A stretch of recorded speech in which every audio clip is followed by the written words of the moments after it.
teach you how to think correctly. The largest gap between successful and unsuccessful people in life is the thinking gap. I'm not talking about being smart. I'm not talking about an IQ. I'm talking about how you think, how I think. Successful people think differently than unsuccessful people. Wise thinking leads to right living. Stupid thinking leads to wrong living. If you want to have a fulfilled life, you have to fill your mind correctly.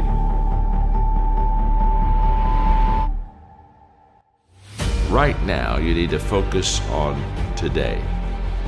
And what I realized so many leaders don't understand is that truly today matters. And we overestimate what we can do tomorrow. We over-exaggerate what we did yesterday, but we underestimate what we can do right now. The only time you have, the only time I have, is now. So the question for all of us is, what am I doing with now? The great leaders, they're present in the moment, and because of that, they maximize the moment. So if you're tempted to take that faraway glance, well, glance. But get right back to the present moment. Because today, you're preparing to make tomorrow a success.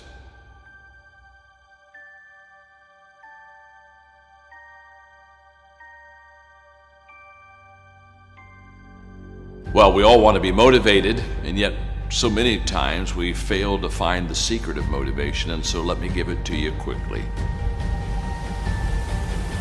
Just do it. Motivation is not the cause of action, it's the byproduct of action. There's a lot of difference. If I think motivation is the cause of my action, then I'm going to wait to be motivated before I do something. But if I realize it's the byproduct of my action, then I'll start doing something. And then guess what? Motivation will come up and zap you, and all of a sudden you feel good and you're glad you're doing it. And you're saying, wow, this is truly wonderful. So let it be the byproduct of your life. Don't let it be the foundation for the actions that you take in your life. Nothing comes to you until you commit yourself. Nothing comes to you if you're just going to try, but you're not committed. Nothing comes to you if you're just thinking about it. It's not until you take the action step. It's not until you take the direction do the things start to flow through you. But I'm saying don't cheat yourself out of the possibility of the potential that's on the other side of commitment. Stay with it long enough to find out if there's any fruit in it. You can do goal setting with a pencil, but you have to do goal getting with your legs. You got to take action. And it's the action that separates us. The greatest gap in this world is the gap between knowing and doing. Knowing is goal setting. Doing, now that's goal achievement. People that are knowledgeable about habits say that it takes 30 days for a habit to become a habit. Now, habits can be good and habits can be bad. And so over a period of time, you can either be developing habits that are going to help you, or you can be developing habits that are going to hurt you. People that grow develop habits that help them. The great value of a good habit is you don't have to think about it. That's why it's a habit. In other words, once you begin to, over days and times and periods, begin to practice something that is good, after a while, it becomes automatic to you. It becomes who you are. In fact, I always tell people, practice a good habit long enough to make it yours. And once it's yours, now it's automatic. Every day, you'll do what you should do.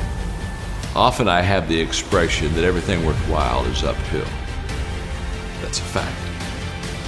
You've never heard someone talk about accidental achievements.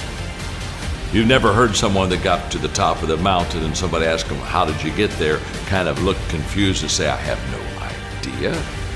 They know how they got there. The reason they know how they got there is because they had to walk all the way up the mountain. Nobody lifted them. There were no shortcuts. There's not an elevator. There's not an escalator. It's all effort that gets you to the top of the mountain. What I want you to understand is that inspiration does a lot better when it's coupled with perspiration. There are a whole lot of people, they want to be inspired in great things, but they don't want to do the hard work. to achieve those great things. It's not either or, it's both and.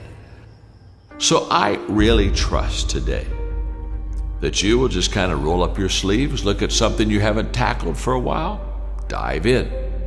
You'll be amazed that once after you do the work, you get inspired. Don't wait to get inspired before you do the work.